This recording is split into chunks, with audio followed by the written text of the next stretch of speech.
Everyone, today we're going to be taking a look at COVID-19 and how this topic will affect the election. So, here we have COVID-19, how it affects the election, with a picture of COVID-19 there. So, obviously, COVID-19, devastating virus.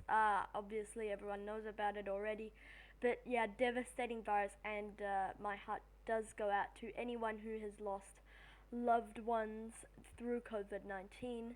But today we're going to be taking a look at how COVID 19 helps Joe Biden in the election, and we'll come on to that, and then how COVID 19 helps Donald Trump. So, in terms of COVID 19 helping Joe, and again, not getting too political here today, but just taking a look at how this COVID 19 could help Joe Biden or Donald Trump in their bid to win the 2020 general election. So, how COVID 19 helps Joe Biden.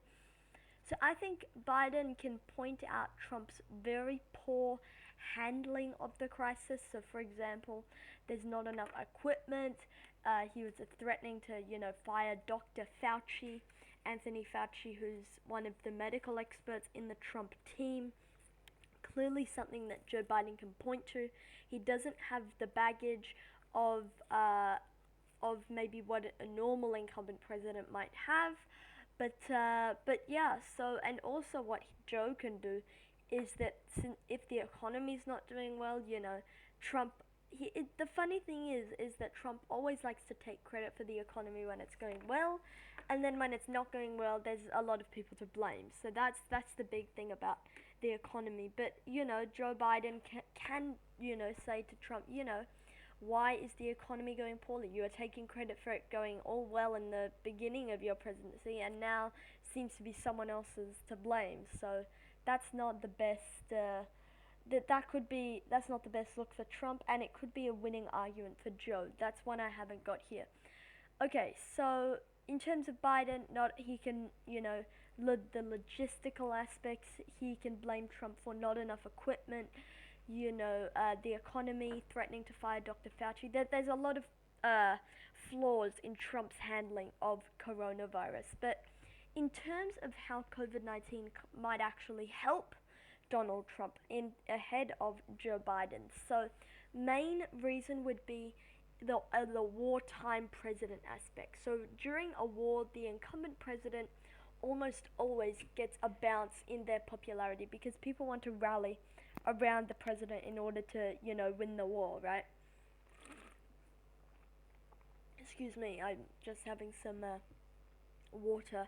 But in terms of the wartime president, the thing is that everyone wants to rally around the wartime president, and if you can't really get that, then that's an issue. But I think Trump is getting that with things like his daily press briefings, with other such aspects, and especially when you look at Joe Biden's handling, it's not the best. So wartime president in that, again, everyone wants to rally around the wartime president. People want to rally around them daily press briefings. I do think it's a pretty compelling case for Trump to make when he stands in front of the podium for 2 hours every day, answering questions and doing his daily COVID-19 press briefing.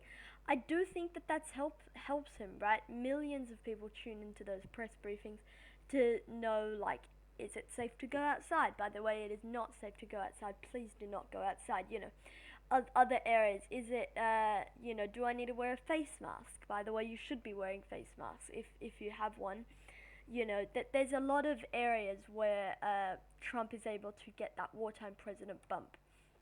Another area Trump can benefit from is Biden's COVID-19 response. So, Joe Biden really has been absent from most discussions of COVID-19. Most of the time, he's just camped out in his basement. He might do one or two, he might, I don't know, go on Rachel Maddow or go on The View, but nothing really hard hitting. He doesn't do daily press briefings like Trump, and that's an issue for him. Or even like, Andrew Cuomo, right? Because he's doing the press briefings for New York as the governor of New York. So Biden's COVID-19 response hasn't been the best, right? He's mostly just been doing some interviews. He interviewed Senator Bernie Sanders the other day, and he got his endorsement, so a bunch of people are lining up behind the former vice president. But I mean, it will be interesting because Biden's COVID-19 response hasn't been the best, but Trump's hasn't been the best either. So it's going to be interesting to see how that might benefit. But overall, COVID-19 has been better for Trump than Biden, in my opinion. I think that, not that I think Trump's response has been better or worse than Biden's response, but the public perception of Trump's response has been better than the Biden response. So, okay, this is President Trump's job approval chart. So he's at about 46%, pretty much. However, we could see that most of the time he's always been between around 44, 43, 42, 45%. You know, there's the occasional 39%, there's the occasional 47%, but overall around 43% his approval. This was the very first day there was a reported case of COVID-19 in the US. His approval spiked up, coming back down, but overall there's a clear rise, right? You could see he went from 44% in the first case all the way up to 46.5%. But then we could see, coming back down, after he seemed to be, kind of not doing as well. And then boom, it goes right back up with the wartime president bump, and then it seems to be coming back down again. But you can kind of see, yes, there is a bit of a wavy kind of pattern, but overall, especially because of this bump, he is at a higher approval now than before, and he's at a lower disapproval now than before. So right now his approval 45.7 to 50.9. That's not awful. It might sound not great, but it really isn't that bad. And so that's something the Democrats need to take into account. At one point, his approval was relatively close to his disapproval. And that's something we haven't actually seen from Trump in a while. Normally his disapproval is around, plus 7, plus 10, plus 12. At some points it's, plus 15 after the GOP passed the tax bill. But overall we can see Trump has benefited from this crisis. So that's something to take into account. Overall, COVID-19 has been better for Trump than it has been for Biden. So that's it for today's video, guys. Thank you so much.